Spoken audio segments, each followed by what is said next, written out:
ఎకరాలను సాగు చేస్తున్న రైతులకు ఈ క్షణం వరకు ఒక అనిశ్చిత పరిస్థితి. ఈ ఖరీఫ్ సీజన్ ముందుకెళ్తుందా లేదా, మనం పంట సాగు చేయగలమా లేదా, నీరు అందుతుందా లేదా అనే ఒక ఆందోళనతో ఉన్నారు. గత కొన్ని రోజులుగా ఈ ఆందోళన పవన్ కళ్యాణ్ గారి దృష్టికి వస్తూనే ఆయన అధికారులతో మాట్లాడుతూనే ఉన్నారు. చివరిగా నిన్న ఉదయం నుంచి ఈ రోజు ఉదయం వరకు ఈ మీటింగ్ జరిగే కొన్ని క్షణాల వరకు ఆయన అధికారులతోనూ ఇరిగేషన్ మంత్రి రామానాయుడు గారితోనూ చర్చిస్తూనే ఉన్నారు. ఆ చర్చల సారాంశం తేలింది ఏంటంటే, ఎటువంటి పరిస్థితుల్లో అన్నైతే ఎనీ కాస్ట్ ఏలేరు ఆయకట్టుకు 1000 క్యూసెక్ల నీరు విడుదల చేయాలనే ఒక నిర్ణయం జరిగింది.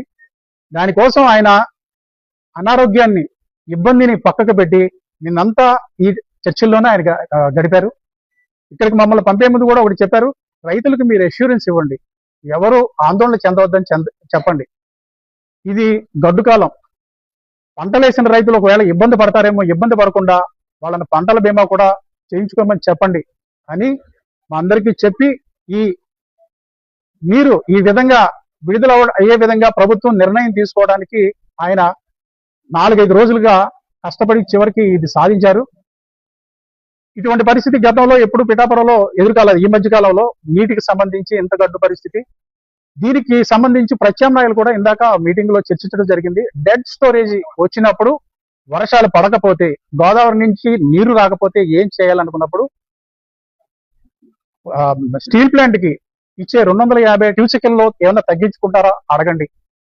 అడిగిన తర్వాత డెడ్ స్టోరేజ్ నుంచి గ్రావిటేషన్ మీద నీరు వెళ్ళకపోతే స్టీల్ ప్లాంట్ కి ఎలా పంపించాలి, అదేవిధంగా ఏలేరు ఆయకట్టుకి నీరు ఎలా పంపించాలి అనే ఆలోచన వచ్చినప్పుడు లిఫ్ట్ ఇరిగేషన్ కూడా పంపుల ద్వారా నీరుని పంపించే విధంగా కూడా ఒక ప్రత్యామ్నాయ పథకాన్ని సిద్ధం చేయమని అధికారులు కోరడం జరిగింది.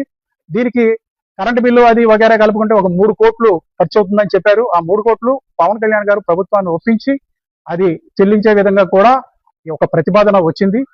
సో రైతులు వచ్చిన నీరుని జాగ్రత్తగా సద్వినియోగం చేసుకొని ఈ సీజన్ లో, ఎందుకంటే మనకి ఇక్కడ భూములన్నీ పల్సస్ వేయడానికి అనుకూలంగా ఉండవు, వరికే అనుకూలంగా ఉంటాయి కాబట్టి వరి వేసుకొని దానికి భరోసాగా పంటల బీమా పథకాన్ని కూడా చేయించుకోమని ఈ సందర్భంగా అందరికీ విజ్ఞప్తి చేస్తున్నాము.